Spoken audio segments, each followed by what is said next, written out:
Hello, welcome back to the channel, and yeah, we've got a championship week here. We'll wrap up rivalry week and get into maybe some playoff talk. Recording this on Monday night, right before Cozzi's Browns take the field against Bo Picks and company. So not gonna do shit. Okay, well, you could have acted like a genius there, but yes, we will. How was everyone's weekend? It was all right. It was cold. The holiday was good. The Lions won again. Shocker. Bears, you still suck. Was a legitimate shocker. Yeah. The game was a mess. That was a roller coaster of a game. Kendall, Mr. Vildor, got another coach fired, or had another once again hurt the Lions, in my opinion, by that pass interference flag getting Eberflus fired. And one of the craziest coaching decisions that I actually think is almost more on Caleb Williams than Eberflus, but that's the whole thing. But we're on an NFL podcast, so that's a whole different story. It was just terrible all around. But if you're a quarterback, you know you have a timeout. Why are you not letting it? Still not as bad as some coaching decisions that were made later on in the weekend. Yeah, which we'll get on at the end. For sure. What was Luke thinking? No, I'm kidding. We'll start. Minnesota dominates Wisconsin. Battle for Paul Bunyan's axe. Wisconsin loses one of the longest bowl streaks in college football history. What, 22 years? Well, hold on. They might get an auto or a 5-7 bid. Look, okay, I'm a big fan of if you don't deserve it, you shouldn't get it. Okay, like if you lose long streaks, that's the only thing that matters in your program's history is like postseason streaks, where you have like a coach that won a championship in a sport that doesn't really matter as much as it used to. And no one on that roster currently was even alive last time he won a championship. And people prop him up for this fake Champions Classic at the beginning of the season. If you back into a tournament like that, I don't think it should count. Like if you lose in the first 4 game, it's kind of the same as getting a 5-7 bid. Yep. Kind of my thought. I agree. Yeah, no, screw this guy. Yeah, we're just gonna. That was about Izzo, Cozzi. I know. Yeah, like that was totally just set up. Yeah, I mean Minnesota dominated. Darius Taylor had a pretty good game. Didn't score. Oh my God! Did not score. He was great. He was great in between the 20s, but did not. The last play of the game, he broke a long run and decided to sit down at the 10-yard line, breaking the hearts of all of us. Look, I get not scoring, but dude, you're up like 14, 16, 17 points. Yeah. But yeah, Paul Bunyan's axe comes in. Minnesota, one of the few 7-5 teams in the Big Ten that arguably should have made the playoff if they had some competent coaching staff at times. But yeah, I mean, Minnesota was like 2 bounces away from being 9-3 and firmly in the playoff discussion. Yeah. Yeah, that was an interesting game. Yeah, Darius Taylor. See you next year. Yeah. We can talk about the next game, which last year Zack had a great stat. We always laugh at this, okay? So last year, the over-under was 29.5 points. The final score of the Nebraska-Iowa game was 10-13, okay? And I was looking it up, and I'm like, man, this line seems crazy. It was 41.5 pregame, and the final score, 10-13. But this time, Iowa comes out on top. Yeah, I mean, this was Iowa won last year on a last-second field goal. Yes, they did. Oh, did they? Okay. You got to read the stats here for Iowa. I watched every play of this game. Yeah, so this is insane. Georgia being on. Okay, so there's like a graphic that they come out with every week. Should we win? Okay, there's a lot of blowouts. There's a lot of games in the middle, and then there's a lot of games where it shows a team that should be blown out. Iowa was one of the worst teams that should have lost because of these stats. They had 5 first downs the entire game. They had 164 yards of total offense. 0 for 10 on third downs. 49 rushing yards.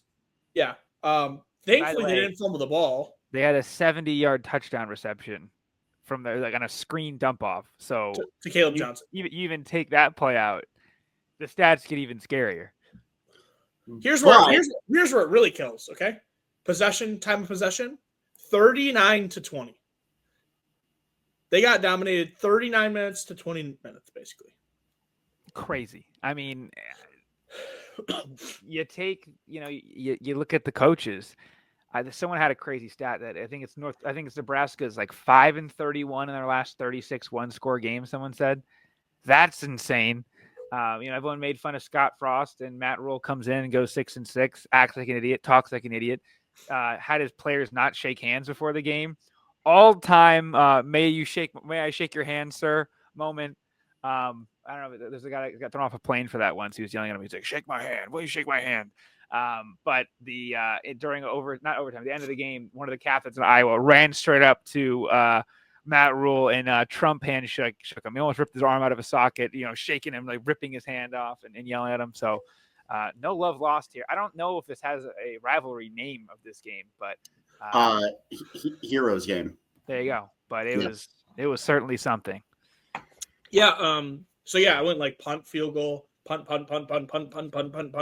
touchdown, and it was 10-0 Nebraska. And then they just played so bad in the second half. They gave up a fumble on their own side of the field, which led to the field goal. The ice in Drew Stevens' veins on that kick was unbelievable. It was like a 55-yard field goal, 53-yard field goal, and he just nailed it. And mind you, this was also in the cold. Yes. Cold. It was probably close to single digits at this point. Iowa was at midfield and gets strip sacked, and then they just ball falls down, they kick a field goal, game over.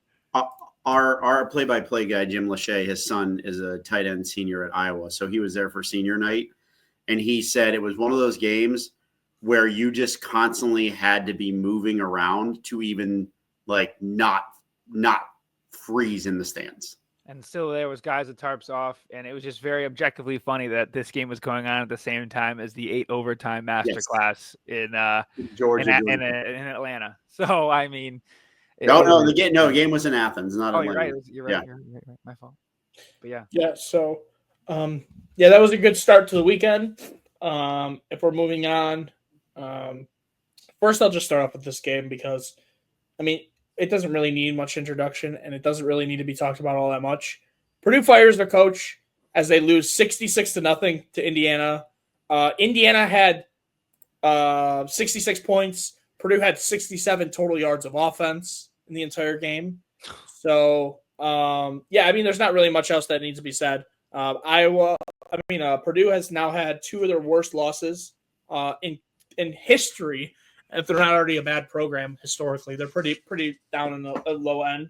1-11, 0-9 in the conference. They didn't even really. And they fired their coach. And their average margin of loss was like 45-10. I really honestly don't know who takes that Purdue job. It's such a bad spot. I know. Like their roster's terrible. Who's going to want to go play in West Lafayette? Let's be realistically honest here. Probably a program that is going to be at the bottom feeder of the Big Ten for, depending on who the coach is, but at least 3 to 4 years. Yeah. They just don't have any sort of momentum at all. They don't even have, they don't really have a quarterback situation that's really good. They don't have anything that's really working for them. Players are already out of the way and leaving. So, I don't think people are going to wait around very long. It's going to be tough for a coach to come in there. Unless some coach does like a Indiana situation where they bring in 100 transfers, that's the only hope that they have. But I don't see it happening. I am going to say this though: their 2024 recruiting class did finish top. I think they were like around like 35, 30, somewhere in there. So at least they had some decent recruits then. But who knows how many of those guys are going to stay? If I'm not mistaken, they got some good defensive guys, and I'm pretty sure he played a little bit this year. DeValley or whatever his name is, the guy from Texas that they got as quarterback. Curtis Rourke? No. I'm talking Purdue. Nah, I think he was mostly Hudson. I'm thinking of Hudson Card. Sorry. Yeah. But did DeVella play any? Because he's like a 4-star recruit from Texas. I don't think he so. Was the main big get for quarterback. If you're looking at this roster right now, maybe they can keep some of these guys who are younger, who were freshmen this year. Who knows though? Yeah. If we're moving on, we'll go to Illinois Northwestern, which Illinois won 38-28. Illinois 9-3 season, pretty good stuff out of them. Had a couple games where they could have went the other way. I got to ask this. If Illinois is not – well, I don't know if anyone saw Lane Kiffin and Brett Bielema interaction on Twitter. But that has to be a bowl game. If that's not a bowl game now, we are screwing up as a Big Ten versus SEC game. He But ate his lunch. and I'm not gonna lie, Bielema was kind of right. Absolutely. You literally remove these schedules.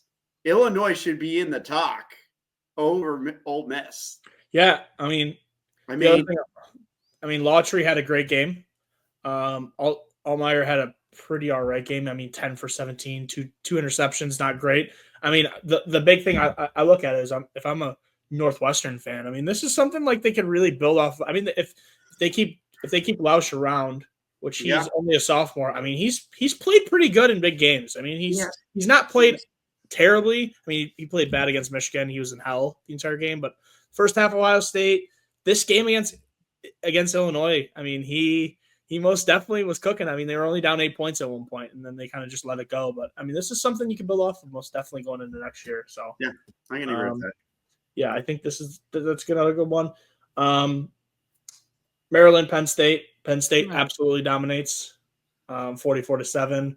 At one point, I looked at the score and it was 7-0. I said, "Are you guys playing?" And they said, "Yeah, we're just starting slow." And then it was 7-3. And then I looked at halftime and it was like 35-7. And I was like, "Yep." And we'll talk more about Penn State when we get to the end here because a certain team might have just backed their way into the Big Ten championship game, which is pretty crazy. Oh, might. Yeah.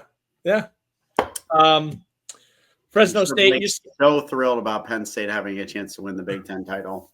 Yeah. I have a narrative. Fresno State, UCLA. UCLA wins 20-13. Another great win for them. Another great way, 5-7. After their rough start, great way to finish. Garber's played pretty good. And then now we'll just move on to the main three games. Main other two games, my game and then your game. Notre Dame, USC. I mean, great game. I watched a little bit of the second half of this game. It was tied at halftime, 14-14. I mean, USC was. I mean, Blake said it. I think last week, USC was giving it everything they got. They wanted to at least try to get this win after how they've been playing all season. They should have covered, damn it. Yeah. Yeah, I mean, the biggest problem they had was, I mean, they kind of let Notre Dame get away with it in the third. They went up 35-21. They only scored 7 points. And then USC comes back into it. Touchdown pass from Maeva. And then 2 straight back-to-back 100-yard pick sixes, which is unbelievable. 2 drives straight. A crazy stat. Yeah. And then they lose 49-35. I mean, we're looking at we're almost 1,000 yards of total offense, 4 turnovers. I mean, this game had everything. They moved the ball in that so-called vaunted Notre Dame defense. That's the only thing I took away from this game. Yeah. I mean, not going to lie, if they drop us down a few pegs, I would love to go to South Bend. Yeah, I don't think you'll go that far, but we'll see. Then what, final game, Washington, Oregon? Yeah, Washington, Oregon. My biggest takeaway from this game, I mean, Washington still dominates. Dylan Gabriel plays Zack's very lock well. of the week cashes. Yeah, my lock of the week cashes. Blake's lock of the week cashed as well in the Minnesota game. First game of the weekend. It's a nice way to start the weekend. Yeah. I mean, mine did not lock of the week, did not hit. Yeah, I mean, my biggest takeaway from this game is Demon Williams Jr. is insane. He is so fast. I've never seen anything like it. He got sacked 11 times, but at the same time, he was running every which direction, and he is he's going to be a little bit of a tricky quarterback to contain. I imagine not many people watched the Washington-Michigan game, but he kept coming in and was just every time he came in, it was a first down, whether he was throwing it or passing it. I don't understand why he didn't start earlier in the season. As soon as you knew your season was over, why not, go to the younger guy? But hey, Jed Fish is a hell of a coach, and they could be a, Minnesota type, every once in a while they get good with a really nice scheduled, middle of the pack type team. So we'll see how that turns out going further. Yeah. That was the last game. Pretty interesting. I mean, that Washington, I just had to question how Oregon would play now that they're in the championship game. And they sure showed up and still showed out, which, I mean, one of the two rivalry games I knew was going to cover the spread, and that was the one. And then talking about my game, I mean, it was just rough. It was yeah. I was going to say, you want to take a shot at us? Yeah, go right ahead. I didn't take any shots yet. Mm-hmm. I didn't take any shots yet. Yeah, I mean, it was snowing like crazy. It was probably maybe 20 degrees. We scored a touchdown right off the bat, and then we got a flag, a 15-yard unsportsmanlike for doing snow angels in the end zone, which I never knew was a flag in my life. Oh yeah. Yeah, the refs had no fun in this game. NFL does it too. It's the worst. Yeah. And then we kicked it out of bounds, and they get the ball at the 50-yard line. So then they score, and it was just like unlimited scoring from there. I mean, this is probably one of the first games where I just was just like, all right, I'm ready to go home and watch some other football, because I was just like, this is a rough game. I mean, once it got out of hand after halftime, it just kept spiraling and spiraling and spiraling. I mean, it eventually catches up to you when you have an initial roster at the beginning of the season of 9 players, 2 deep in your secondary, and you have 1 player left on that 9 players on your secondary. It eventually catches up. I mean, we just started playing freshmen in the second half. Yeah, Hey, you know what? Here's the thing. Maybe we'll make a bowl game at 5-7.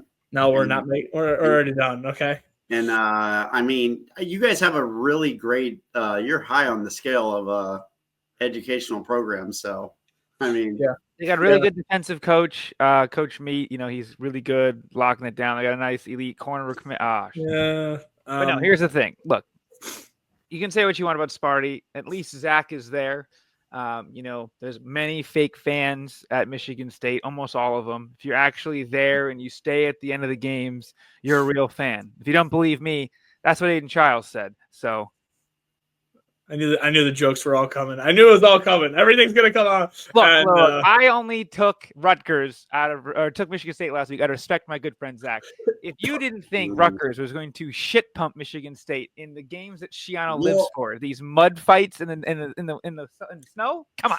Well, okay. You know what? Here's the thing. I would have been on if we had done the podcast a little later in the week, after Daly almost guaranteed that Michigan State was going to make a bowl game.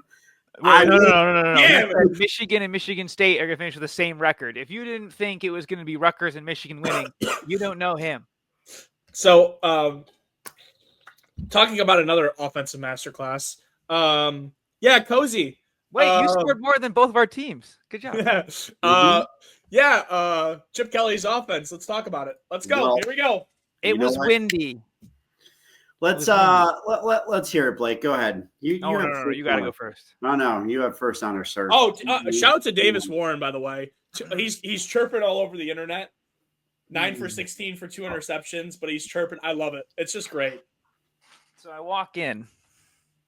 The first thing I see is they have a bunch of these Buckeyes for a cancer-free world. Now, I understand that's a great message. My quarterback beat cancer. So I don't know if that was intentional or mind games or not, but I'm probably looking into it too much. But hey, a little bit. Shout out Ohio State. Anti-cancer is great, and they won the blood drive. But every time you win the blood drive, you lose the game. All right. There was a video that came out of this. There's 2 types of people in the world. There's Jim Harbaugh's of the world, and then there's Sharon Moore's of the world. Jim Harbaugh's got a certain way of doing things. Now, I know Sharon is doing his best impression of Jim Harbaugh and doing what he can. But there's a certain edge that this team got the last few weeks. Once you get Bryce Underwood, you turn a little corner against Northwestern, right? You 50 bomb them. It's hard to do. Sharon Moore gets involved. The idiot that was calling plays beforehand is completely out of the picture. And you start doing what you used to do, and you start to smash, right? Run it down people's throats, bully people on and off the field, before and after the game, in the trenches, all that stuff. And, you know, they come out of the tunnel, to Chief Keef, okay?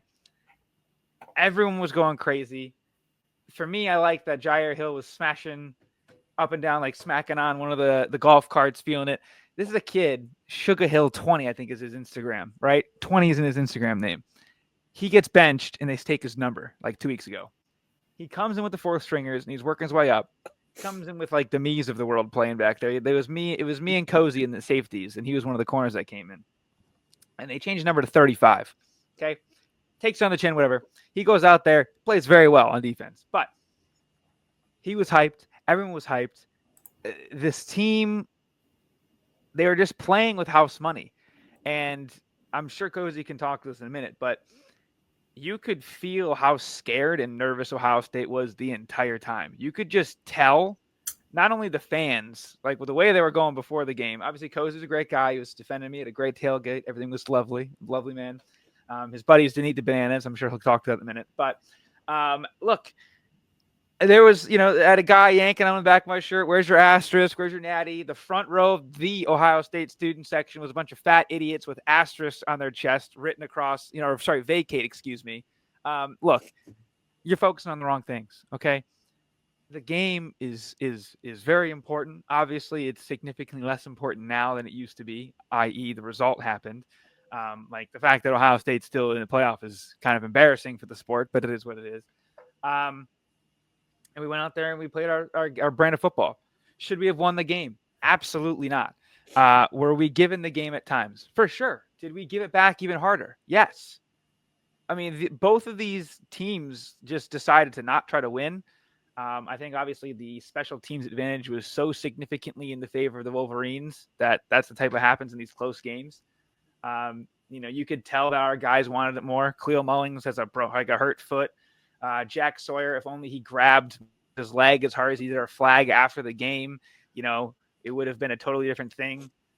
If you would have spent some of the $20 million on a kicker, I don't know, the Lou Garza Award winner went to Miami of Ohio last year and you let him go to Alabama. I don't know, something that maybe would have happened. But, and you look at this team and it's not many of the recruits did a ton. I mean, the guys you kind of bought and brought in did a lot of the work. Caleb Downs obviously got a pick. I mean, Jack Sawyer, we'll maybe talk about that after the game soon, but I'm not as low on that as a lot of people are. But, he at least got a pick.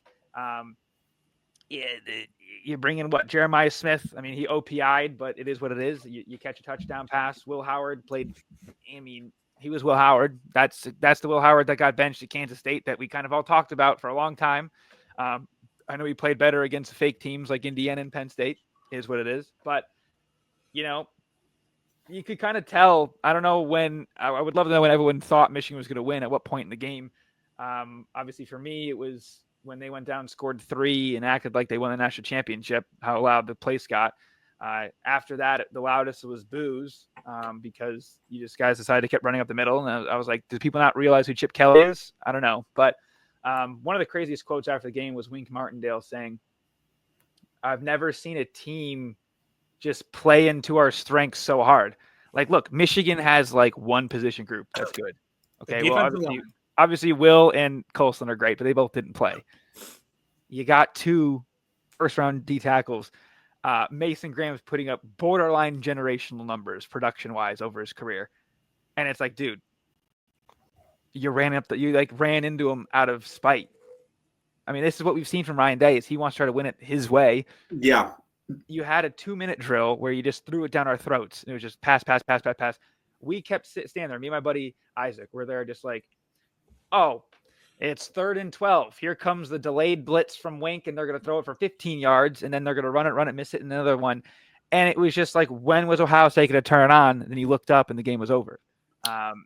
Peyton O'Leary having more reception yards and targets and catches than Jeremiah Smith in that any half of football is insane. Yeah. Hitting him with the Tank Dell was all-time move. And then Davis Warren had more rush yards than Ohio State had total yards in the fourth quarter. That's just crazy. Look, I mean, you knew Michigan was just going to go on these long drives and just take the game over. It is what it is. The part that I don't think anyone's really talking about is if Michigan had either Colson Loveland or a Compton quarterback, that game could have gotten ugly. Like, I mean, and not even that. If Michigan had a good interior line, we haven't had. That's probably our weakest center and guards we've had on a Michigan offensive line in a very long time. If Zinner and Keegan were out there, it would have gotten real ugly. But I'm sort of torn on the Ohio State defense because everyone's like, they played really well, but it's like, dude, we weren't going to pass. And the only few times we did, it actually kind of worked, which is interesting. But we need to have a serious talk about Denzel Burke and Igbinosun's fall off, and especially the second half of the season. And it's why I always say with JJ McCarthy, I was on this exact podcast, and JJ is my glorious king, as I call him, which is sus, if you will. If you get anywhere near a day 1 or 2 grade, you should go immediately. That's always been my take. That's always how I'll be. I mean, Michigan's got a lot of juniors leaving early. I think they all should, because you can come back and this happens. But I mean, I can't. That's my thing. Is like I'm not trying to come in here and talk like crazy amounts of smack, because it's like no one in their right mind thought this was going to happen. After the first drive out of each team, I definitely was like, okay, this is actually a ball game. But yeah, I mean, everyone said it's like one of the craziest games I've ever seen. For me, it was probably the most unexpected Michigan win I've ever seen in my own 2 eyes. So, I mean, yeah, as I was saying at the beginning of the analysis, I'll end is Sharon Moore has got his swagger. Like the guy in front of me, this is exact direct quote. He goes, "So do you fire Sharon after this game?" Before the game started. And his last words before leaving the horseshoe were, "Fire Ryan Day. I hate everybody." So you hate to see how that ended up turning out, but yeah, Sharon hyping the crowd, egging the crowd on, hitting a arrow across the field. They've got the swag, and again, Davis Warren. You might be on paper the worst Michigan quarterback we've had in a long time, but you want to know against Ohio State, you'll probably stay next year, finish out your career here. I always jokingly joke the whole time, if you can beat cancer, you can beat Ohio. He did. He tried his best to be JJ. He did that. That run was great. He did the JJ celebration after it. And he was hyping up the guys the whole time. I'm super excited to see the Big Ten journey behind the scenes, to see what everyone was talking about the whole time. But I'll end it with Shamaj Morgan's quote. I said what I said. It's fine. Let's put it this way. With this game, there has always been runs and stretches of this series, and it's not usually one of those that's like, I'm trying to think of a rivalry. Like Auburn, Alabama, it's just been – Auburn hasn't won at Alabama since 2010. Auburn, Alabama is kind of like our rivalry in the sense that when a team gets going, they usually win 4, 5, 6 in a row. And that's where we're at right now. And we had the better talent. We have the better team. Should have won. But once again, you outthought yourself. And the thing about Ryan Day is he gets in this game and he doesn't coach this game like he does every other game. It's almost like he coaches this game as if we're playing 6 quarters and we get to the end of the 4th quarter and he's like, oh shit, I should have done this, but I got 2 more quarters left. But you don't have 2 more quarters left. You play 4 quarters. You don't have 6 quarters to make adjustments. And you know what? Like one of my biggest criticisms was, I mean, we had a 3rd and 8 from our own 10-yard line, and it's almost like you got too nervous to let Will Howard throw downfield because he threw a pick in the red zone and gave you guys a touchdown. And it's like, I'm going to say this, and I'm going to be very honest about you with this. I really do honestly think that when he got hit, he was concussed. I don't get that. He got in the shoulder. Where is this? He was concussed. No, he got hit. Your guy's shoulder hit him in the head. Yeah, they evaluated him for a head injury. I know that, but I mean, okay. So it was your guy's shoulder and it hit him in the head, but it wasn't dirty. No, I mean, we have seen targeting calls that have been less called. I mean, but do I think it was targeting? No, I don't think it should have been called. But here's the other thing. Okay, so we ran on first down. We ran the ball, I believe, 11 times on first down. 11 out of those 11 times, 9 runs were inside the tackles, straight up the middle, or something inside that was a zone blocking scheme. We ran 2 plays outside the tackles, one an end around and the other one an option play that went for 17 and 15 yards. The others that were up the middle on the zone schemes, can you tell me the total amount of yardage that those other 9 plays on first down went for? Total yards. I think that Travion had like a 6-yard one. But other than that, it was Nope. all I'm one guessing or it's two. less than Nope. like 20. Oh, out of those 9 carries, it was 8 yards. Because I know they lost 2 or 3 a few times, but yeah. It was 8 yards total. Also, Ohio State ran a total of 7 plays that were gap scheme plays on their runs. Can you tell me, out of the 26 runs, we ran 19 zone plays. 7 were gap scheme runs. How many yards out of the 77 do you think were gap scheme runs where we gained yardage? Like 2. No, 62 yards was on gap scheme. 15 yards, 19 runs for 15 yards was on zone scheme. So I'm trying to think, like half of your runs, you said you had the end around, you had the pitch, and then you had, I guess, was the end around the 4th down one you're counting? Is that what that is? The Devin Brown, like handoff to Judkins. You kind of No. I'm saying first round end arounds. Yeah, well, then the 4th down play was the third biggest run. That was a 3rd and 1, by the way. The Devin Brown to Judkins, that was 3rd and 1, not 4th. Oh, but there you go. That's something that was like the craziest one right there. So I mean, yeah. But I mean, here's the thing. The other thing is, you are trying to win this game, and you are one. Maybe it was a 4th down to Judkins. I don't know, but you're trying to win this game and shit like that, and you have a 4th and 1 when it's tied at 10. And look, I knew in the back of my mind, I'm like, okay, they were just down by the goal line. And we got a miraculous game-changing interception by Jack Sawyer, which was a terribly underthrown ball. Oh, he was, because I don't know where you were sitting. I was sitting in the Michigan end zone.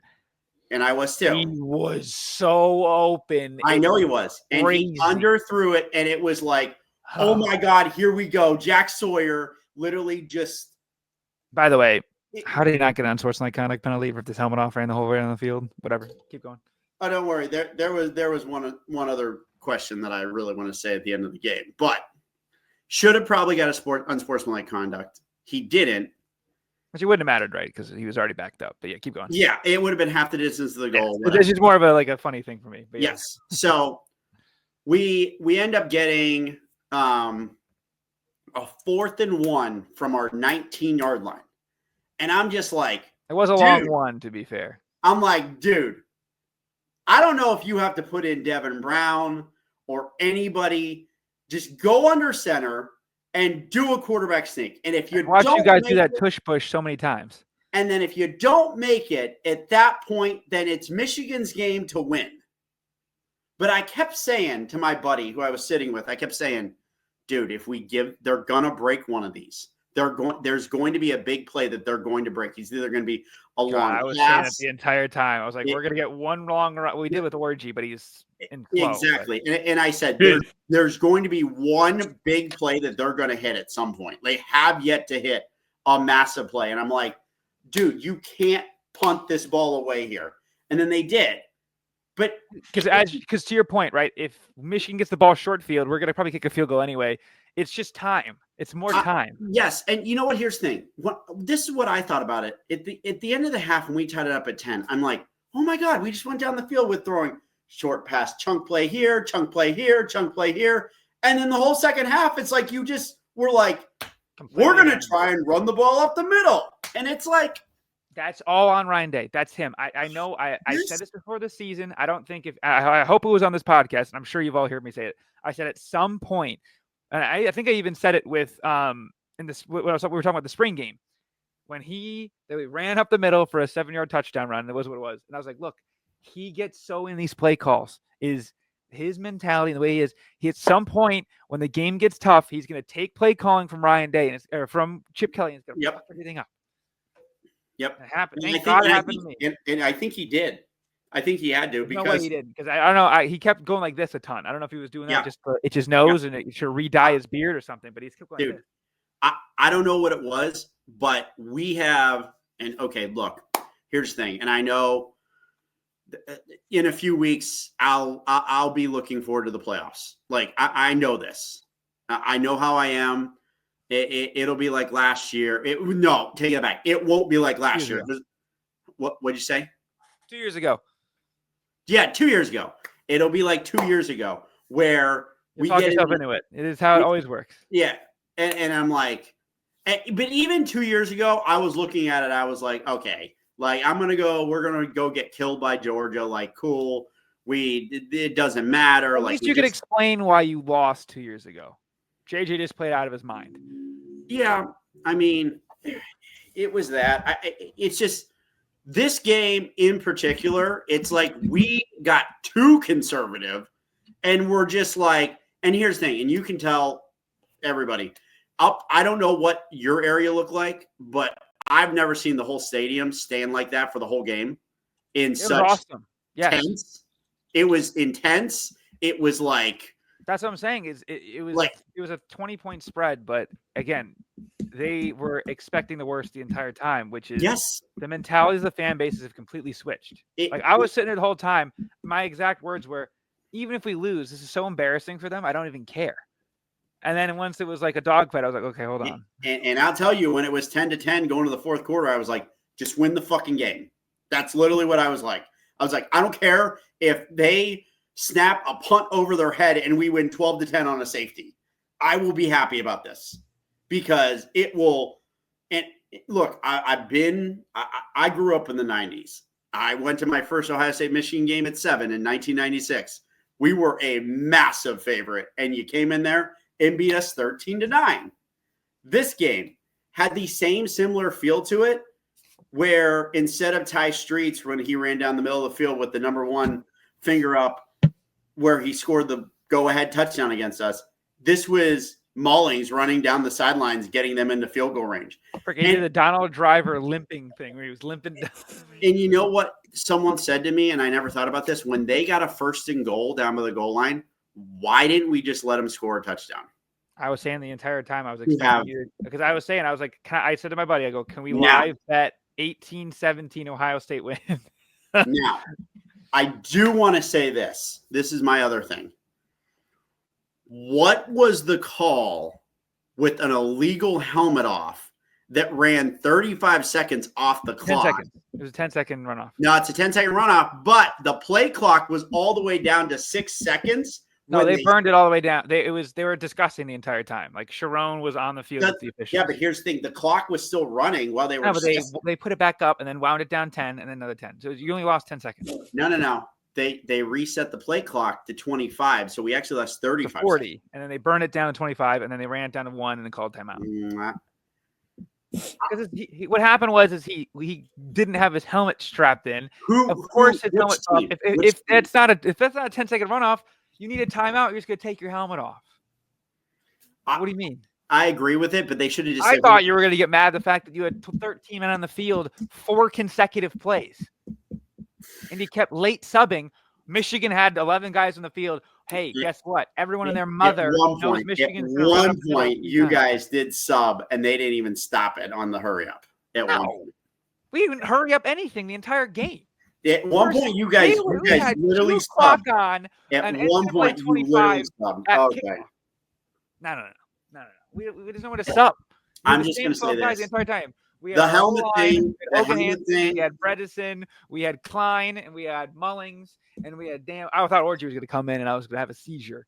But I'm just going to say this: the helmet thing that was so confusing. They really did not explain it, and then all of a sudden, it was like it went from the non-explaining. It should have been an unsportsmanlike conduct, automatic first down with more yardage on the double timeout.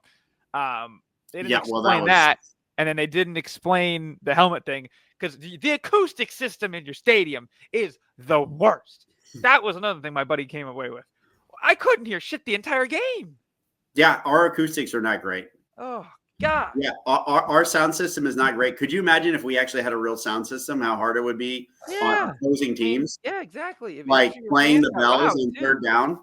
Yeah, your fans got loud for a few third downs in the first half. But other than that, it got I don't know if it's my section. They're being quiet, but I'll say this. It was probably one of our better crowds that I've been to, but it was a very anxious crowd. It was an anxious crowd. I feel like a Michigan game. It was awesome.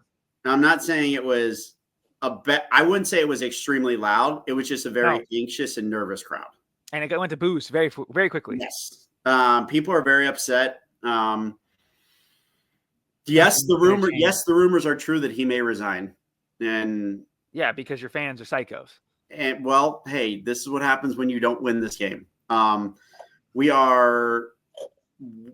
It's so funny that someone from the state of Ohio is the coaches that have winning records, and the coaches who have losing records have not really been around the program for that long. I mean, Ryan Day, new guy, kind of in the program. Now, obviously, he's not. He's been our coach for, 6 years now? Yep. Look, do I think it's right for fans to run him out? No. But if it's what he wants and he wants to resign, I'm not going to be mad about it. But dude's comparing his losses to his dad dying. Like, get a grip on reality, dude. Holy. But I will say this. Who leaves in the transfer portal? Who stays? Who leaves if Ryan Day stays? And I'm going to say this.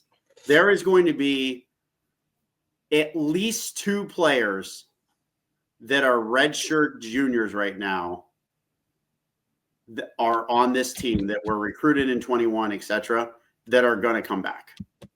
And it's going to – I don't know who it is.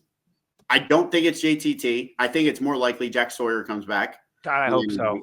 Oh, I hope he comes back. He played a pretty decent game against you guys. I know. He and JTT combined for 1 sack in 4 years. JTT was non-existent in this game. As usual. It wasn't Penn State. Look, I think at this point with our team, it is a whole mind block. It used to be like, and I'm trying to think. I mean, here's the thing. If at some point someone finds a blind squirrel, it's almost like the Browns when they go to Pittsburgh. They haven't won since 2003. Right now with our team, and Ryan Day especially, he coaches this game so much different than every other game. Like, it doesn't matter if he has play calling, doesn't have play calling. He just coaches it so much differently, and he's so uptight about it now to this point. It's like, okay, you had 1 loss, you had 2 losses, okay, whatever. The last year, he coached so conservatively, and it's like, dude, why weren't you like? It's almost like you didn't trust Kyle McCord at all.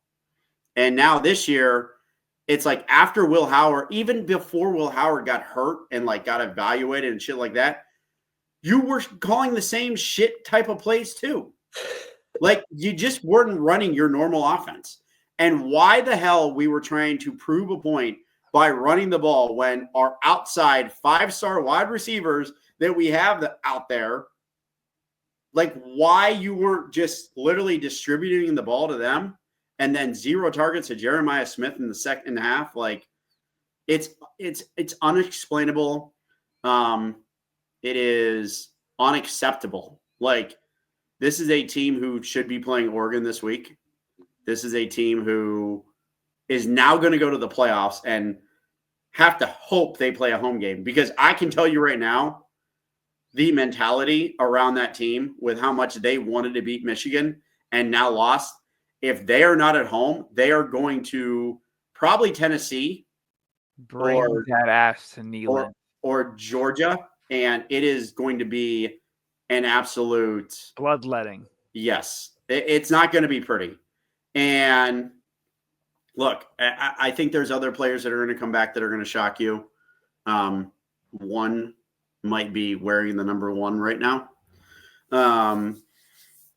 He has another year of eligibility. Look, it's going to be one of those things where I will not be shocked if whoever comes back. But at the same time, you also didn't play a lot of the players in rotation that you've been playing this whole time. You left like a lot of people out there for a lot of plays on defense, for a lot of plays that you were using rotations all year. And then we just went away from that too. We literally went away from rotations. Mm-hmm. And it's like, what were you thinking in this game? Like, were you all just playing not to lose instead of playing to win? Absolutely. Because I can tell you right now, Jim Tressel's been around the program. Jim Tressel sat in that stadium on Saturday and went, Ryan, I know you're conservative during the season right now because that's how I used to be, but I let it all fly against Michigan. I let it all out there. We used to go deep routes, and we used to run double reverses. We used to run like jet sweeps, like just everything that you could imagine. Jim Tressa would pull out in the Michigan game. And it's like Ryan Day was conservative a lot of this season, more than I've seen. Granted, that's a Chip Kelly offense. But I thought, man, we're going to open up this playbook this week. We're gonna do a Jim Tressel style thing. And Michigan had the only trick play in the game. Huh? Michigan had the only trick play in the game. Yeah. And it's like, you even saw it. We were going to run a fake punt against you guys. Oh, I knew it, though. I know now, but I'm just saying, like, we were going to run a fake punt against you guys in 2022. And it's like, you had so much that you put in this game. And it's like, you just decided that it was almost like a 6-quarter game, it being too windy to throw the ball. Look, you were up high, Blake. So sitting down low close to the field, it was not too windy. No, it was not. I don't know if it was up where you were, because it was definitely swirling up there, but that doesn't matter. The ball's getting that high, not even a punt. Down by the field, it was just not that windy, and I'm just like, dude, I don't know what you want to do is keep giving these excuses. Just say you outthought yourself and just move on. Like, Michigan threw the ball better than Ohio State. Yeah, exactly. Pretty easily said there, which is crazy. And like, I don't know if you were just so worried about Will Howard. Like, I don't think you should have been, but clearly they were worried about Will Howard. I mean, and if you're so worried about Will Howard, both guys had some bad picks. Yeah, but I mean, if you're so worried about Will Howard, then play. You know what? If you're so worried about Will Howard, then play Julian Sain in the playoff game, please. Like, I'm that crazy about it. Go play him.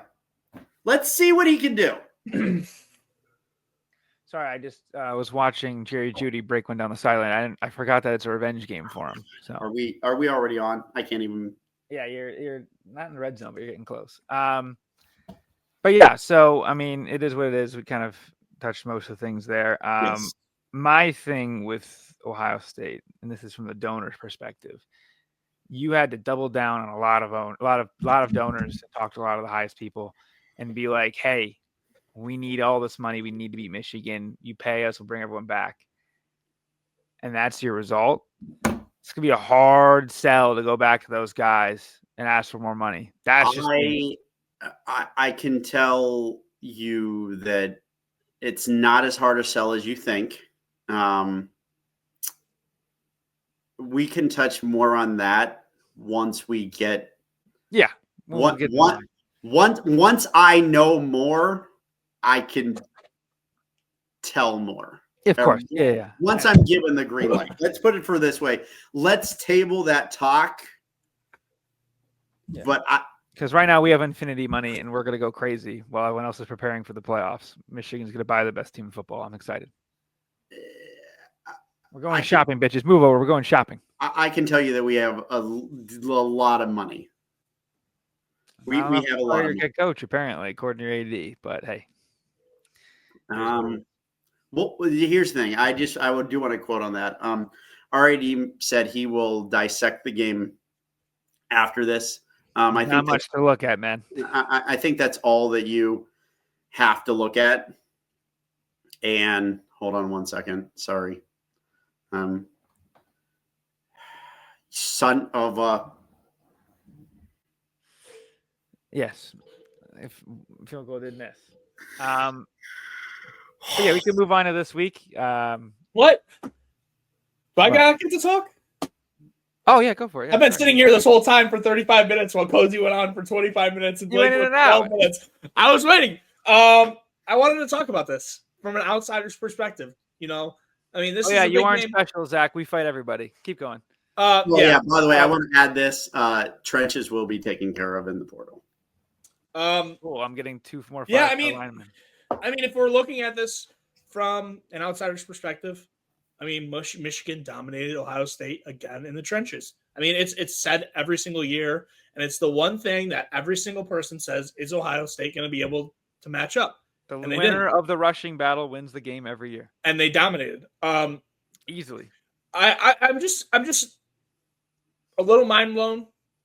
Chip Kelly's offense, he's very conservative, but you would think that even in the last drive when you need a field goal and you're throwing 3-yard screens with Will Howard to throw it downfield to your receivers, at least last year with Kyle McCord, they threw a pick to a guy 35 yards downfield.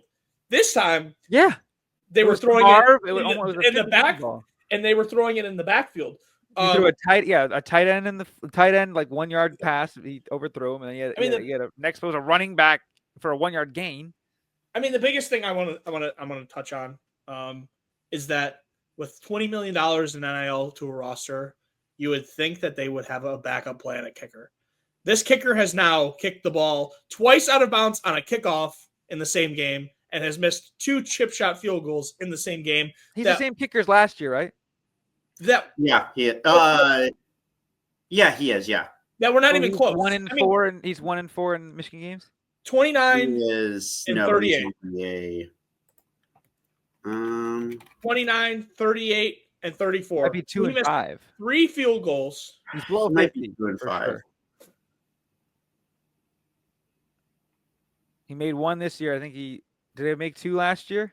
I think he made no, because we scored 24 points last year, so he only made 1. He's missed 3. Let's see.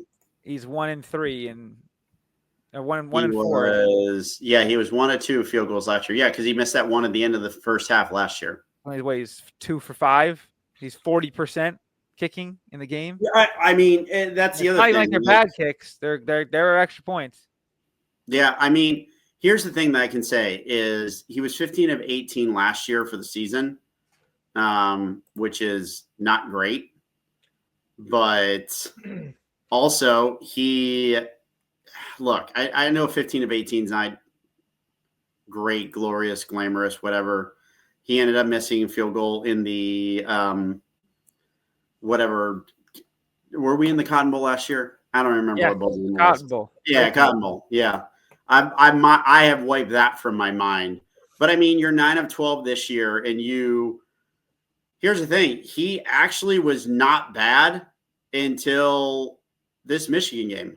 I mean, 9 of 12, and you were basically 8 of 9 going into the game. Your only miss was the Nebraska game. But the one thing that made me a little nervous is he barely made his field goals against Indiana and Northwestern. Like, they were not good kicks. So it was a little concerning. Zapata nails a 54-yarder in the wind. So if we're just looking at this, from my perspective, Michigan dominated the trenches. They dominated the run game. Will Howard most definitely got some sort of hurt because he had the jelly feet. For the rest of the game, he was very nervous. They didn't give him very many opportunities to throw the ball, which is very shocking to me. I mean, the way I look at it, he threw 2 picks and maybe 4 almost picks. 2 were dropped, straight up dropped. But yeah, keep going. Sorry. There is one player that I will say is the player of the game for kind of each team. I mean, Michigan's was a couple defensive players, a couple interceptions. You know what I mean? I would say that, the last one was probably the biggest one. And then I would say if I'm looking at from a perspective of what can we take away from this game for Ohio State, even though they lost, the biggest player and playmaker of the game that opened everything else up was Carnell Tate. He literally opened every other option of receiver open, and Ryan Day said, "No, I'm just going to run the ball." Like 3 straight times to run the ball on their own side of the field because they're nervous that they're going to make mistakes. If you're nervous to make mistakes in the game, you should not be coaching the game. Simple as that. You should not be coaching in the biggest game. Basically, it's coaching for your job, and they get a second life because of the new 12-team playoff. Blah blah blah blah blah. There's a strong chance that they're playing at Tennessee. If they don't take risk against Tennessee, Tennessee's going to go out there and throw the ball 50 times because they don't give a shit. I have 2 questions. Yeah. 1, was Jim Harbaugh right about Ryan Day? If you're looking at Ryan Day about what him being Born on third, that he hit triple. I mean, people are saying that Ohio State's now on second base. They got picked off in that reverse balk. And 2, can we admit that college football is less pure with this 12-team playoff? I mean, it's just the game means less. The game doesn't indeed mean less from a game standpoint, but every other year in the history of the rivalry, this would have ended Ohio State's season. Correct. Well, you're 7th right now. There's also one more thing that I have to say, and Cozzi already touched on it, and is probably the biggest part of this entire thing. Coaches from the state of the Ohio get this game. Anybody else doesn't get it. Coaches from Michigan. Coaches from Michigan. They get it. I don't know. Kansas. I don't know. But I mean, for Ohio State's side. Yeah, but does Sharon Moore get it? Because we don't know. Absolutely. Because he's going against Ryan Day. Absolutely, okay. He gets it. I will give Sharon the. Are you kidding me? He's got more top 10 wins in James Franklin's career. Yeah, I mean, the thing is, for Ohio State, they need somebody who gets it, and this coach just does not get it.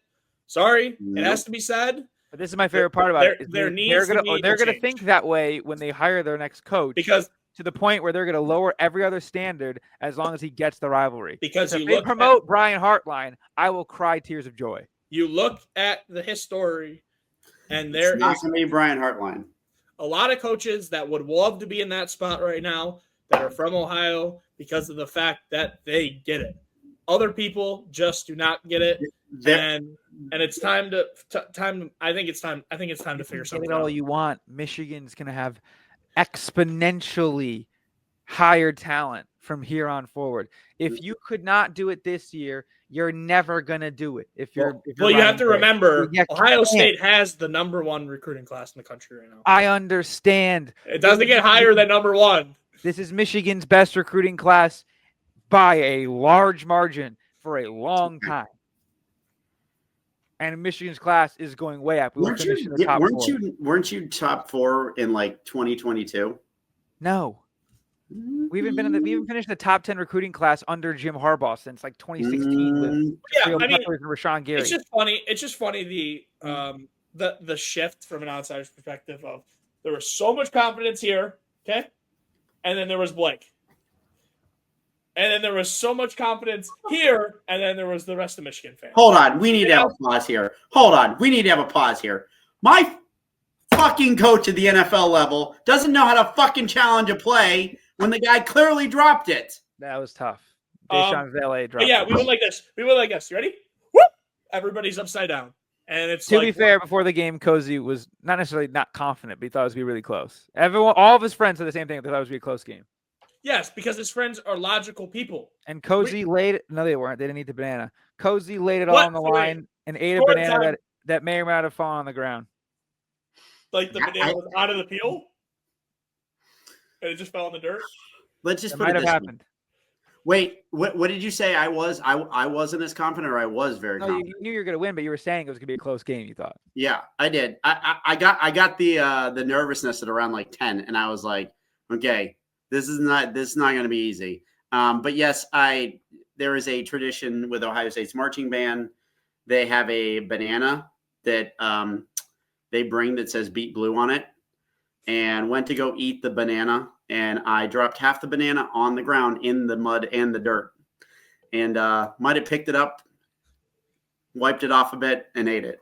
Okay, well, you cursed yourself on that day. I did not curse myself.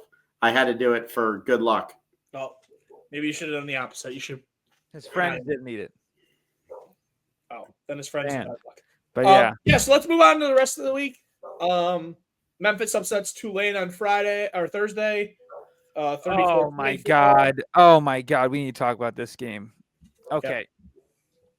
I watched too much of this game. This is Thanksgiving Blake. He watches the college game. Okay. This is another team where it was just total different mindsets. You're in the playoff, Tulane. If you win this game, you're in the playoff. I mean, you were ranked a little bit behind Arizona State, but that's a pick 'em. I mean, that game's going to be a war. They might have jumped you regardless, but at least make it happen because, again, Boise could lose. Boise's not that good of a team. They have a generational player that should easily win the Heisman, but he won't. But he's going to be there, right? the ability of you to execute the little things cost Tulane this game. They just turned it over for free a few times. The Mensa kid's going to be good. I think Tulane long term is going to be fine. They have a really good running back, didn't do much, but the Mensa kid's awesome. He's a freshman that throws for 2,500 yards, 20 touchdowns, 5 picks. Mario Williams, the grad transfer from USC, helps, but Tulane's one of these teams where I kind of remember them in the whole playoff expansion. And you're seeing a freaking group of 5 team is probably going to get a bye, right? That's why I'm talking to some of these teams like SMU. I know it's going to work out for them well, right? But it's like, why, if you're a Tulane, obviously, I'm assuming they're not going to be invited to the SEC anytime soon like they used to be. But it's like, why would they leave? Why? I almost think that some of these teams, like if you're like an Oregon State or a Wazoo, why don't you try to join the American? You know, I think you have a way better chance of joining the playoff with these smaller conferences than you do a big team. So this was even look at the ACC. If SMU wins, they're a 1-bid league too. Hey, just remember, Washington State and Oregon State are bringing the Mountain West to them. Correct. So it's the same thing. But if I'm like a Tulane and the Big 12 comes knocking for me, I'm telling the Big 12 no. Like, you are correct. You are correct in this thinking. You are 1,000% correct in the fact that if I am a Power 5 team right now, I am not leaving my Power 5 conference. Or if I'm leaving my Power 5 conference, which we need to maybe look at some of these other teams, or how do I put this? I want to say cut the fat. If you're trying to leave another Power 5 or Group of 5 conference, you need to go to the Mountain West or you need to go to the American, because those are the 2 front-running conferences. I mean, I've discussed this plenty of times since they've been in kind of this seat where they're at. Tulane is in the perfect place for recruiting. Correct. They literally are in the perfect place of New Orleans. They have all the recruits that don't want to go to LSU, that don't want to go to Louisiana Tech. Why would you want to go to LSU right now? Yeah. They could honestly take some of those 3-star, low 4-star recruits and just build a powerhouse. They could just say, do you want to go to LSU and have a chance to, maybe go 9-3, 10-2, maybe if you're lucky? Yeah. Or do you want to come to Tulane and have a chance to play in the college football receiver playoff every year? Exactly. Their reading receiver, Mario Williams, was at USC last season. He transferred in. He was like the 3rd receiver with Caleb. Now he's a leading receiver in Tulane, and he's getting NFL draft looks. So we have a little update real quick. Ohio State player has hit the portal. Yes. Mr. Gabe Powers just hit the portal as we're going on. He's a linebacker for Ohio State. Yes. That's one of the first. I mean, that was the first portal thing. I don't know who you are. Who are you? He's from Marysville. He's a Columbus boy. Yeah. Obviously, he hasn't played much. He's going to be a junior next year. So I'll be going to Iowa. Actually, hold on. He may be going to be a senior. He has 2 years left. Okay, he has 2 years left. He may be a redshirt sophomore because I feel like he's been in the program for 3 years, but he redshirted. So anyways, we're talking about if you're in the position like Tulane, there are 2 other teams that I think are in the Sun Belt that they should be knocking on the Americans' door, and that should be Marshall and Louisiana. They have been very good for the past few years. Well, we're going to talk about that game in a minute. And tell me, yes, I know we're going to talk about this game in a minute, but tell me that Louisiana-Tulane rivalry would not be great for the American Conference. It would be. I've been a big fan of the American Fun Happy Time Conference. People remember when they went to game day. This is pre this podcast. If you follow any of my Twitter or any of that bullshit, when they were in game day for SMU Memphis and it was like 66-65, that game rocked. The American used to be over every week. Make the American Conference great again. We need to make more points in that conference because it's always fun. Every team's good. Every team rocks. Now you got damn near Army and Navy having Heisman candidate quarterbacks in the first half of the season. Damn it. This conference is rocks. Okay. Yeah. Let's go. We'll fly through some more games so we can have a little bit of time to talk about conference championship. Colorado blows out Oklahoma State, whatever. Stat padding the Heisman. Stat padding the Heisman, which was interesting. Navy beats East Carolina, which was a pretty good game. The East Carolina dude's flexing in the end zone, down 2 scores. It was absolutely nuts. He threw the ball at the defender, down 2 scores. I mean, it was abominable kicker play from ECU. Yeah. And then if we're moving on to Saturday, the main game. Whoa. Let's back up here. I want to touch on Georgia Tech for one quick second here. Oh, I missed that. Okay. Do you like the overtime format? That's where I'm going right now. That's where I'm going. No, it's terrible. Go back to the old game. Absolutely hate it. But I will agree. It kind of rocked. No.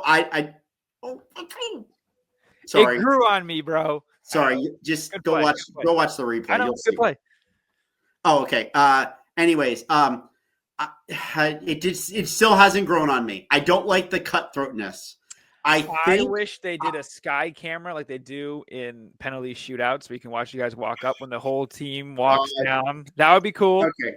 Joe Tessitore, we get it. Georgia makes the playoffs. Yeah. Okay. Yeah, we get it, Joe. We get it. If they score one more time, I was going to be like, dude, are you kidding me? Like, how are you going to great 8? How are you going to say that they are? How are you going to say that they're in the playoff already? How are you going to say it? Because he's on my fantasy team. Oh no! Oh, I'm sorry. No, he's on my fantasy team. I love that. Okay. Anyways, I knew you were going to put a bet in for him. No, it's fine. So, anyways, I will add that I think that they need to have. This would be. I like this. You get 3 plays from the 10-yard line. I say you just do it. I actually like that a lot. 3 plays from the 10-yard line. No 4th down. Oh, my God. Oh, I thought he missed the extra point. Close. 3 plays from the 10-yard line. Yep. After the first 2 overtimes. And you still have to go for 2 in the second overtime, I think. Now, I will say this. In the first overtime, I disagree with the rule, and I didn't even know it was the rule. You have to kick the extra point. That's not a rule. That's not a rule. That they said that it was. Well, they're lying to you. Earlier this year, when I was watching, that's how the game ended with Purdue, Illinois. Right? Purdue scored first and went for 2. Did not get it. Illinois got it. Kick extra point, won the game. Okay. Well, maybe the other way around, but that's the thing. Again, there's zero explanation Georgia Tech did not go for 2. There's no way in your right mind you don't go for 2 there. That's what I thought. I'm like, I don't know. And here's the other thing that more importantly, run your quarterback. Oh, there we go. Why did they not run him one time? And literally, why? I think it was 6th overtime was the first run play. No. Why? I was screaming at my phone. When they got the ball on the 1-yard line, did they not run him up the middle? And then the one time you run the option or the run pass option or the option, whatever, hand it off, and he didn't hand it off. And it's like, dude, if you hand it off, the guy walks in the end zone. I think okay. Not both. Georgia Tech lost their mind in overtime. Okay, look. Yes, they did. There's a few things, right? No. First, we have to start doing one thing the entire time, and it's working. And I hate when teams do this. I say the same thing with prevent defense. Look, you're at this point for a reason. You were RPOing, not even RPOing. You were read optioning them to death. Okay, you had not even 1% of the athletes on that team. I thought it was really cool that the offensive coordinator used to be the quarterback's coach for Stetson Bennett, so he knew what was going on for Georgia Tech. So he knew exactly how Kirby thought and operated. They shouldn't keep giving timeouts because Kirby kept taking timeouts and it was boring. It was kind of killing me. It's every play is a rollout, usually to the right, and then they're going to throw it. Everyone knows it's going to happen. I was like, can we get one trick play? Can we get one fun thing? Nope. There was just so many ways that they could have gone about it, and it was just killing me. And it's like, dude, just win up front. A 3-yard run, really? You can't get a 3-yard run? Give me a break. And the funniest thing is, and this is how sick I am as a Michigan fan. I was even thinking during the game, I was like, if we get to Ohio State, we play them in that 2-point gimmick drill, I'm like, I just almost want to see what Kirk and Sharon draw up for our 2-point conversion plays, and how many different ways can you put lipstick on a pig of running up the middle. That was just me thinking.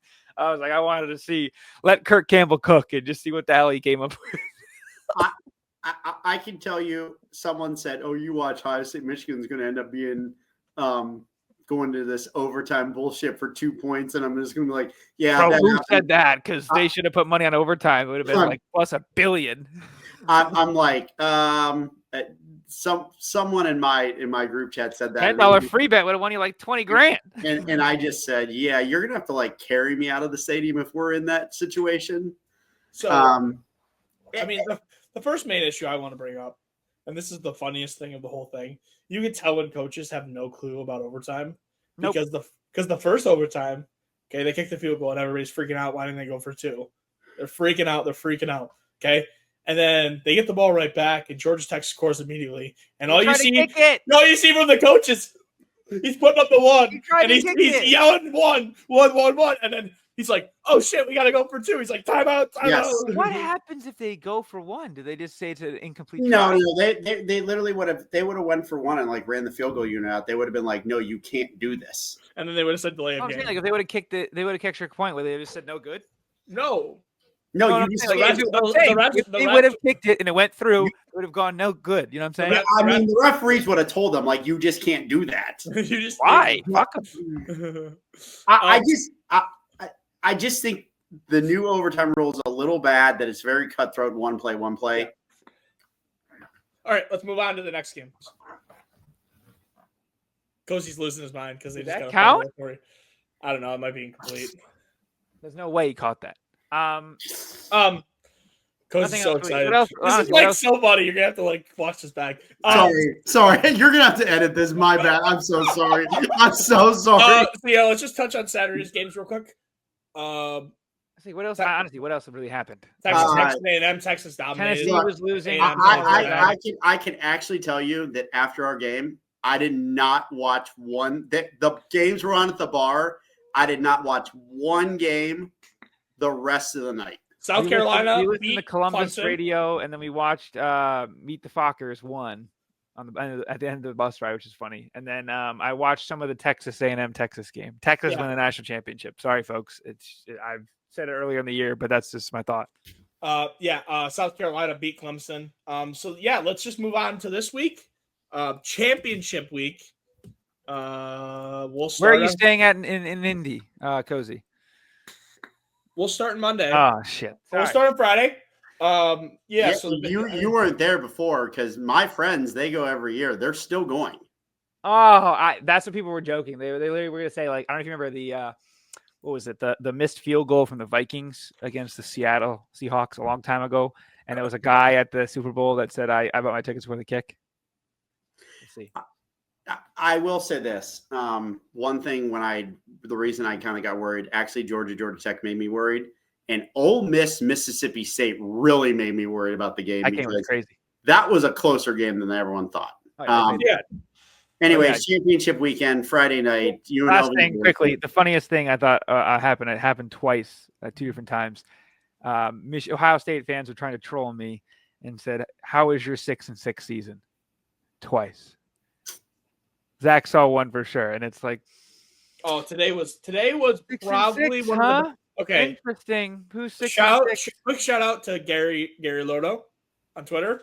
Oh my God, Gary! He sent one text this morning, and it said, "Do you Ohio folks know what context is?" And there was no comments for like 7 minutes, and he goes, "Hello, anybody there?" And he's just going off about the fact that like these people did not know what context was. There was an Ohio State fan that was mad they didn't run the ball more. I swear to God, it was certainly something. So we'll go over the games. I'm going to need that person's name. I will happily give it to you. Pause. First game, UNLV Boise State. Boise's 4-point favorites. What do we like here, boys? So we saw this game earlier in the year. Boise's really slowed down. Juntney's he's taking a beating. I mean, you can see it was starting to take a toll on him. I really want to take UNLV. Brennan Marion is getting borderline racially profiled, not getting hired at these big jobs right now because of his gimmicky offense as well. It is a tough sell, I'm sure, for the guy with neck tats to go to, play coordinator at certain places. It is what it is. Look, I'm sorry, it's how it is. I'm just being honest. If you have not watched the UNLV offense, you don't know what I'm talking about. It is the sickest thing you'll ever see. They will go from like the wishbone triple option into 4 verts full on. It's like if you're playing video games. It's the sickest thing you'll ever see. That being said, I think Boise State will probably try to take control of this game here. If UNLV gets up early, it is what it is. I like the over. I'm not going to pick a spread. I mean, I would lean with Boise. And again, just as an overall note on Conference Championship Week, thank God divisions are gone because every game's within a touchdown spread. Yeah, that rocks. That rocks. But I'll let you guys talk about the game some more. Yeah, I think I'm on the same page as you. I mean, Ricky Williams is a beast. I mean, not Ricky Williams. Ricky White is a beast. Oh, yeah, Ricky Williams, man. We are going back. Ricky White, Spartan Dog for life. We're going back with that one, too. That one's back 5. That was back when Ohio State beat us. Wait, no, that wasn't. Ohio State still hasn't beat you. You got to go back even farther. Oh, wait. Mel Tucker has more wins again. Never mind. Okay. Yeah, I mean, I'll touch more about this game in a little bit. But go ahead, Cozzi. Yeah, pick up the phone and fucking dial it. I'm going with Boise. They're playing at home. I think that's going to give them a little bit of the edge. Oh, you're right. God, I'm an idiot. Yeah. You gotta start looking at like there are home and away games and everything like that in these conference championship games. It was the same spread when they were at home, and now it's Yeah. So I'm taking UNLV 4.5. Man, I can't wrap my head around them doing that. I think that there was the hey, you know what? We had our scare at UNLV, and I think that they're just gonna be. Oh, their scare was Wyoming. Well, yeah, yes, that is true. But that was when Jenny got hurt, and that's what I'm saying. If he gets banged up, they're going to lose. And the fact, again, I know I'm the number one guy talking about how it's not real anymore. This team gets a bye. Throw everything out.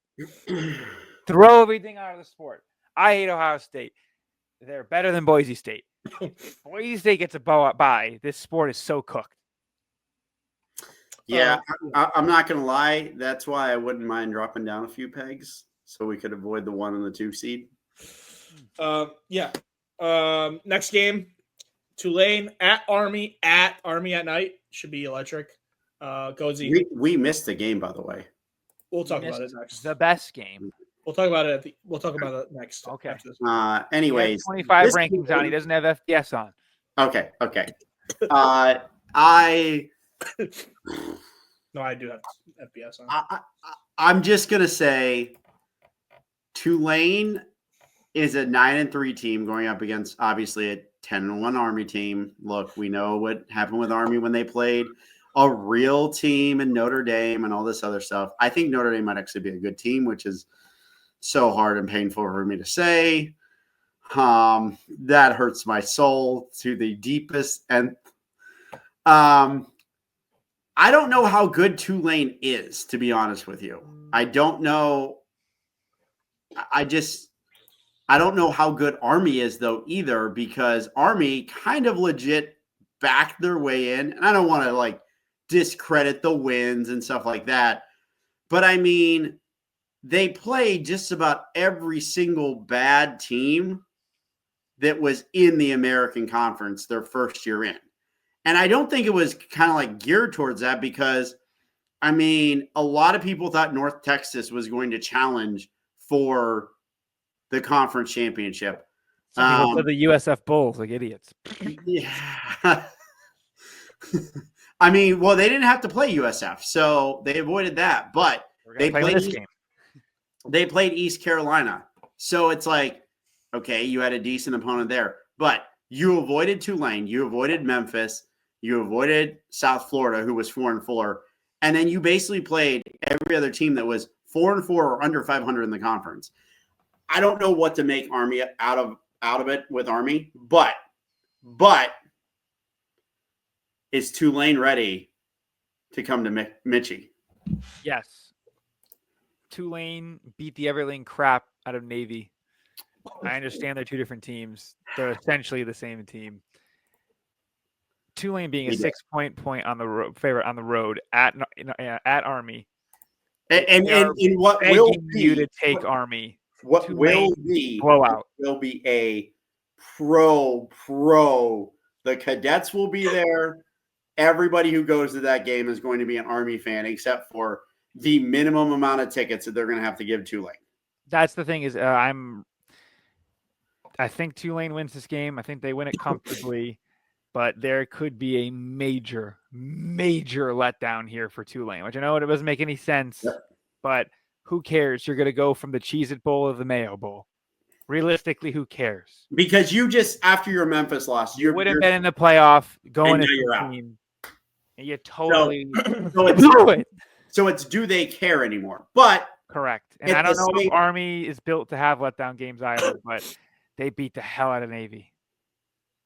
Well, we'll see. The only team to play both Army and Navy this year, I believe, was what's it called? Was Notre Dame, like of note. Yes. And obviously they handled both of them. I'm going to take Army to cover this just because they're at home in front of the cadets. They'll get fired up.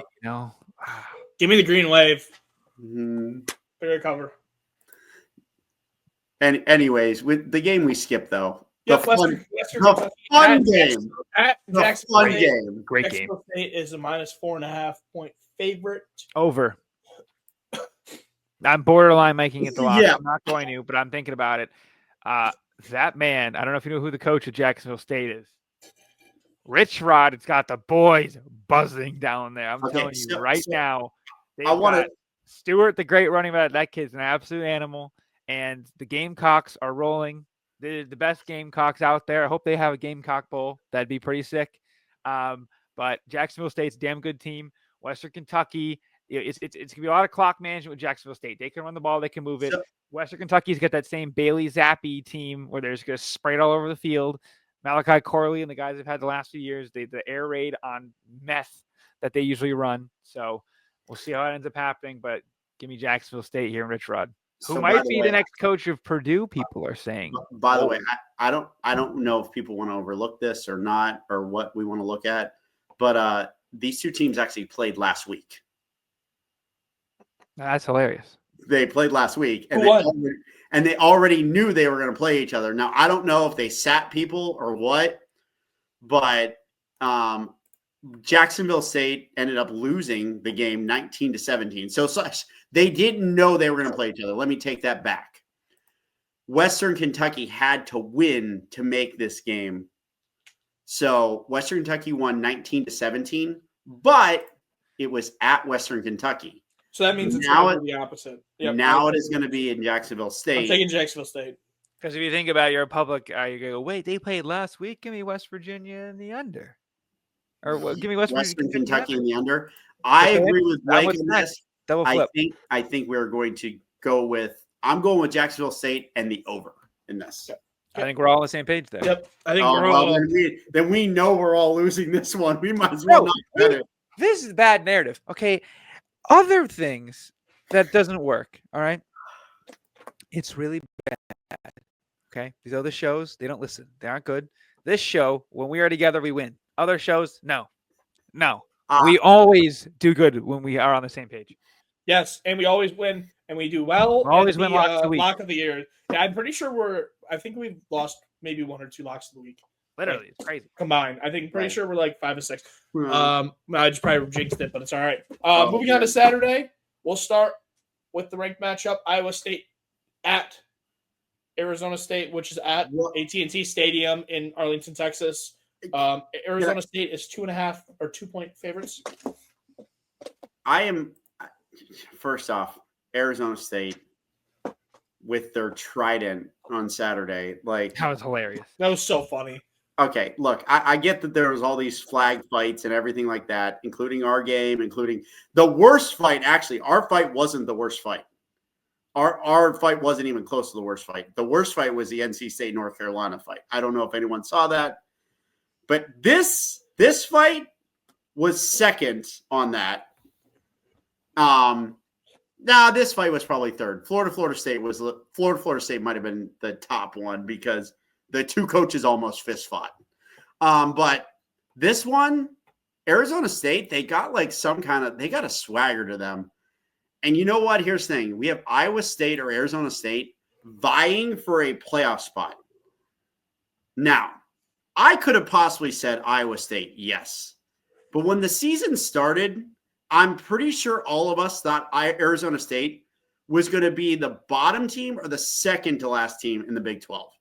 Correct me if I'm wrong. That's Correct? the media thought. I don't know if we did in bet predictions. I took my boy Scabbard Abadu very high in the college football draft for fantasy.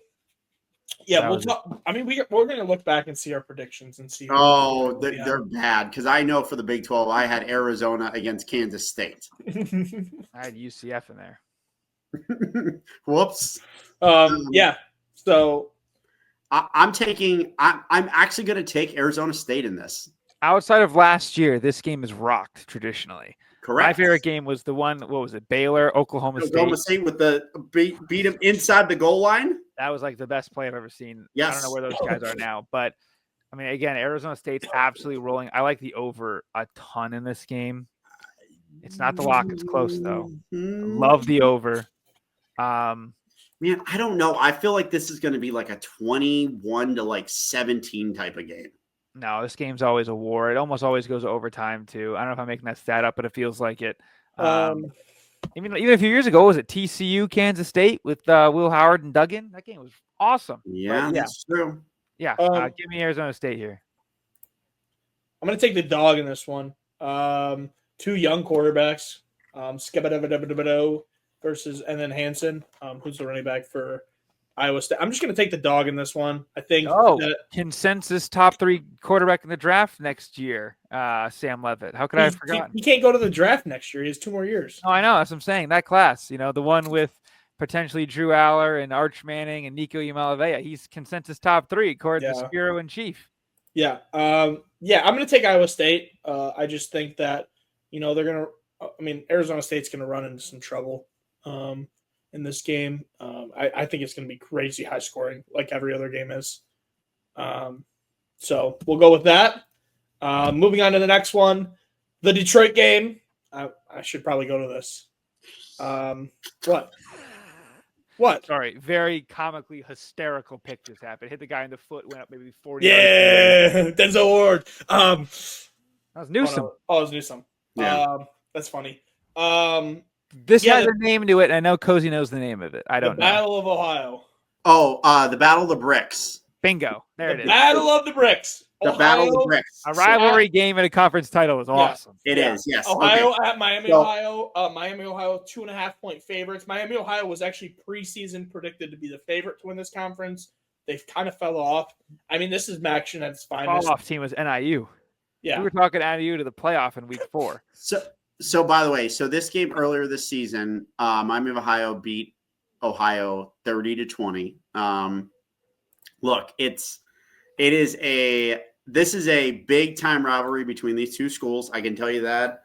I know plenty of people who graduated from both the schools, and they are going nuts for this game. They have dreamed of Miami versus Ohio because for a while they were in the same division. So it was like impossible to play. Now they're in the opposite divisions, and now it's kind of like one of those things where it's like, okay, here we go. Well, now there's just no divisions. Finally, the MAC did the right thing. And look, I'm gonna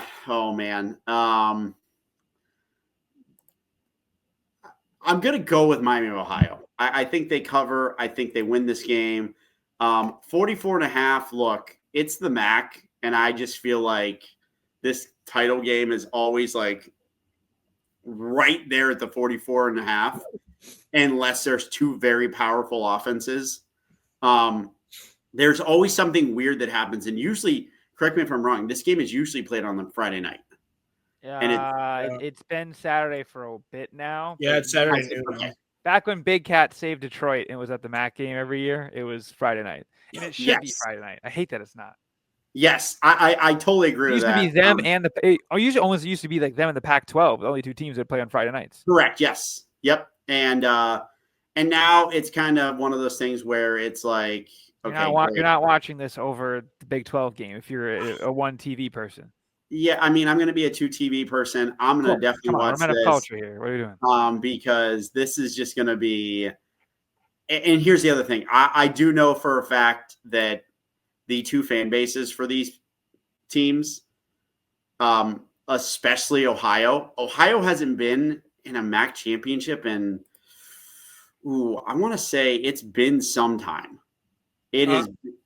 Yeah, I mean, if I'm making a prediction real quick, I'm going to say Miami, Ohio wins by a lot. I mean, like 10 points. I'm going to take them by like double digits right here. Ohio. Yeah, Blake's I watched them the other night. I watched some action. This kid, Parker Navarro, can run the damn football, scores a ton. If you can get him anytime touchdown, I would take it. And there's this kid, Anthony Tyus the third. I don't know how tall he is. I'm looking at him right now. He's 6'1". He looks like he's 6'5". He's the biggest running back I've ever seen from Portage, Michigan. 6'1", 224. This kid's an animal. Okay. I know you might think I'm lying right now. I watched. I forgot who they played today. It might have been I don't know. Someone told us to take it, and Ohio was good. And I'm going to take Ohio here. Plus money, might as well. Why not? I don't need points. Championship game, damn it. So, hey, by the way, I just want to let you guys know, actually, Ohio did win their division in 2022. Yeah. Ohio's 9-3. They only lost to obviously Ohio. Yeah. And they also lost to Syracuse and Kentucky. So they Correct, only lost one game in the MAC, which is hard to do. Miami of Ohio's only losses is to Northwestern, Cincinnati, Notre Dame, and then Toledo in MAC play. So they're kind of not bad MAC teams, to be honest with you. No, I did want to say this. Ohio has been to the MAC title game 4 times or 5 times. They're 0-5. So, and they haven't won a MAC championship since. Sounds like they're due. Since 1968. So they're very due. That's like historical. Yeah, we'll skip the 4:00 game. We'll just. Now we're going to the top game. I absolutely love this game. Marshall at Louisiana. Absolutely love this game. I have a great idea here. Louisiana is -5.5. I have a great idea here. Yeah, let's hear it. Group of 5 teams should be able to be regulated. Thoughts on the American and Sun Belt, and maybe even the MAC getting involved, to where you have uppers and lowers and stuff like that, and you regulate the teams between the 3 conferences. Relegation. You mean relegation? Yes, relegation. Sorry, not regulate. Relegation. Relegation. They were trying to say at that point they should just be a group of 5 playoff, which would be rock, absolutely rock. It would, which I think we're heading towards that at some point. We're not there yet, but we're a few years out. But I mean, I wouldn't hate the idea. I've been a big fan of that. Like I said, this should be a championship game to move the bottom team in the American to the Sun Belt, and the winner of this game gets to go to the American. I've been saying that for a long time, man. Like, imagine if it was Purdue versus Ohio. Winner goes to the Big Ten. Ohio would win that game this year. Ohio would be Purdue this year. Maybe. Purdue's that bad. Yes, Purdue is that bad. Because those are the things we want to understand. Like European soccer, the championship playoff game rocks every year. I know they do it a bit different, where in that theory it would be like 3 and 4 played for the third team to go up. But correct, we're not a soccer podcast. But yeah, Marshall, Louisiana, 7:30 ESPN. Louisiana's 5.5 point favorite. Over under 56.5 in Cajun Field, of course, in Lafayette, Louisiana. I haven't watched a ton of Sunbelt this year, but I'll let Cozzi go first. Over. Lots of points. In this one. My pick in this game is Marshall, just because of their coach trying to lure in the Ohio State players with biscuits, with unlimited biscuits and gravy. So I'm taking +5.5 Marshall just for that. That's the only reason I'm joining you on that, Zach. That's all I need. That was the best statement I've ever heard because of NIL. I'm taking the over in this because if you go look at the games that Louisiana has won, they're scoring like 35, 40, 51, 24, 55. Marshall's also a high scoring offense, 35, 42, 31. I'm taking the over, and I'm also going to take Marshall. Okay. We'll move on. Oh my gosh, did we do a group bet? We should write this down. We will. This is the group bet. Get them. Yeah, we'll write it down after this. We'll skip the Big Ten. We'll do the last two. We'll leave the last two, and then I will go over my lock of the week at the end. Clemson at SMU in Charlotte, North Carolina. Look, man, I've said it from the beginning. I said SMU was legit. Blake was there. Blake saw the text. Blake saw the people call me stupid. Blake said there was a lot of people said Blake did call him stupid as well. There was a lot of people that said you're an idiot. 18-1 SMU is never winning a conference with Miami and Clemson in it. And now they're here and they're going to win this game. They're going to win this game. Clemson's collapsing. They can't stop what's going to happen. Kevin Jennings is a beast of a quarterback. And yeah, they figured it out. They lost to BYU, but they figured it out ever since. Give me SMU -2.5. I'm going to take it all the way. So I can actually say that I have a ticket on this game to cash out, and that is on the SMU Mustangs. Sorry, Zach was not in the same betting group as you. But I believe in my preseason predictions. I had SMU playing. I don't think it was Clemson. I don't remember. We'd have to go back and look at it. It was Florida State. I laugh. It was not Florida State. I hope none of us had Florida State. I might cry if I had Florida State. I don't remember. Here's the thing. I was so mad that I had picked SMU to win the conference, to do all this stuff, to make the playoffs, everything like that. Because after they lost to BYU, I thought, oh my gosh, this season's over. This team is not that good. I really overthought it. And then they started rolling. And I'm taking SMU to cover this in a big way.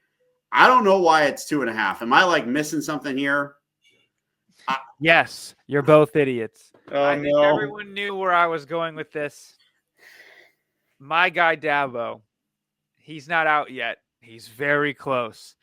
I think this is the last of Dabo we're going to see. Michigan just flipped another player, despite the tryings of On3 Sports. He did end up flipping to Michigan. Jordan Young, thank you. That means Clemson has now lost 8 of their top 10 recruits this year to flips. Not great. But who gives a shit about recruiting when you're in the championship game? Dabo is built for this game. I don't think Dabo's ever lost this game. That might be a fake stat, but it sure feels right. They beat the hell out of North Carolina last year with Drake May. Absolute hell out of them when they looked terrible. Clemson lives for this game. I said it last week with Shiano. He lives for the games when he played Sparty. Sorry for the stray, Zach. But Clemson wins this game outright. Clemson, lock of the week. Clemson, alt spread. This is going to be, more importantly, America needs Clemson involved so they get an auto bid for the playoff to absolutely make Selection Sunday a nightmare and keep the fraudulent SEC 9-3 nonsense out of my playoff. Okay. We will move on. You do know that if SMU loses, they're not in the playoff. And incorrect. The odds of SMU to win this game are minus like 110. For them to be in the playoffs is minus 350. Hold on. Okay, we'll see. All right, we'll move on to that SEC conference. Georgia against Texas as 2.5-point dogs in Georgia. Texas comes back and wins this game. That they redeem their only loss. They win handfully. I actually like Texas to win this game. I know that sounds ridiculous, but would a Georgia loss knock them out of the playoffs because they lost to Alabama? No. They're just going to put both in. They can't leave Bama out if they lost to Georgia. They both have. No, I don't think so. Never mind. 10-3 versus 9-3. So here's the thing, right? They're not. They'll figure it out. But here's how I think. I don't know why. This is literally coming to me in the last few minutes here. I'm going on coaches. Okay. Oh There's a man. big coaching advantage here with Kirby. Oh man. There is. I don't know how they're going to do it, but they're going to do it. Texas is for real. They're awesome. Texas is going to win the national championship. I think they're going to lose now. I'm starting to view this more like March Madness, kind of how gimmicky this playoff is, where I think you need a loss recently before you win.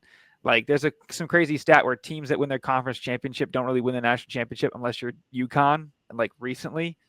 So I think Texas wins. I think Texas loses this game. I don't know how. They shouldn't. Texas is better in almost every aspect except coaching. That's pretty much it. Georgia's going to figure it out because I think Georgia sucks. Again, I don't know what I'm saying. Things are just coming out of my mouth. All right. And I'm trying to make this. I know what's in my brain. I'm trying to flow state it out.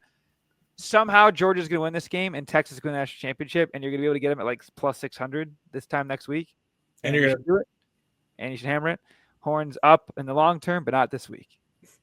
Yeah. I don't know what happened, but it's going to make sense. I'm with Blake. Georgia's playing at home, dude. They thrive for this game. Georgia's going to win this game. There's nothing more that they want to do than beat Texas again. But in the long run, it's probably going to be Georgia versus Texas in the championship somehow. And I don't know about all that, but yeah, there's a chance. There's a chance. I think Texas loses this game and they're the 5 seed, and I think that's going to work out great for them. Speaking of the other team that could be the 5 seed, number 4 Penn State into the Big Ten championship game. Takes on the number 1 team in the nation, the Oregon Ducks. Oregon 3.5-point favorites. Interesting line, interesting game. Lucas Oil Stadium is the place where it's going to be down. Cozzi, go ahead first. Sorry. Bo Nix just threw one of his nuke balls. I know. It was pecked. Oh, I dropped No, it was not dropped. Anyways, I would just like to point out first, a little embarrassing on our Big Ten part. The ticket to get into this game, low ticket price, is $11. The MAC championship game is $9 for their lowest ticket to get in. I don't know for the SEC championship game. Yeah, $200 for the SEC championship game. Indianapolis is a far flight for both guys. Yeah. Look, I get that. I feel like had we been here, it would have been a lot higher price ticket. I don't know, man. Last year, Michigan Iowa was fucking $20. Yeah, but that's a little Iowa. That's a 30-point spread. I actually think Oregon is going to bring a decent amount of fans, but I'm still. I said this too. I said the thing I'm most curious about is the fan split. I think it might be more Oregon fans. Yeah, I'm very undecided, and I can say this: Penn State didn't think they were going until like till noon or 3 o'clock on Saturday. I was in the space when TK said he was not going to this game, and I was shocked because he's like, I thought there was a 1% chance we were going to make it. And I feel like a lot of Penn State. They were plus 4,000 to win the Big Ten championship game this time last week. Yeah. So look, it's minus 3.5. I'm taking Oregon. I don't think it's going to be 3.5. Like I think Oregon kind of covers this pretty easily. I'm going to be interested to see what Penn State does because I don't think Penn State is. Well, they're not getting gifted. If they don't get gifted any points by Oregon, they're in trouble. That's what I'll say. It's just such a trap line. I think both teams suck. Blake, do not dare tell me you're thinking about taking Penn State. I think both teams suck. Oh my gosh. I wish this line was 7 so I could take Penn State. Oh my God. I think the funniest thing ever would be Penn State losing on a field goal. So I'm going to have to take Penn State on the spread here. I don't think they win, but I do think that they're going to lose in brutal fashion. I do love the over, which I know is crazy at 50 in a Big Ten title game. It's crazy. I know Michigan. It's been the Michigan home game the last 2 years, and we just eviscerate whoever's on the left side. They don't score. So at least this will be fun. This will be a watchable game. Like I have barely watched the Big Ten title game the last few years. Like I just don't care because it's whatever. It's a dumb game. Again, I'm glad these games kind of mean something now. Oregon will win this game. Penn State will cover. I'm threading the needle. I'm aware. Everyone's so much worse than Texas. I don't really care. again, it's weird because I think this game's going to be fun, really fun to watch. I just have a great idea. I think it could be like somehow like 42-40 or something stupid. I don't know how. I don't know even how you get to 40 points in a football game, but I think it's going to be very fun to watch. But 42-45, why not? Something like ridiculously far over because I don't think the Penn State defense is that good. Oregon likes to score it when they can.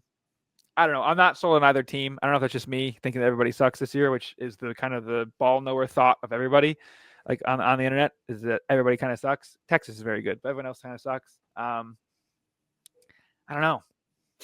It's weird. I have like almost no feel in this game, but it's like I don't know. I'm excited just to watch the damn thing. I'll take the heavy over. I mean, you'd think of bombing the over because I'm seeing how high it is, but I mean, the only thing I feel very confident in this week is Clemson.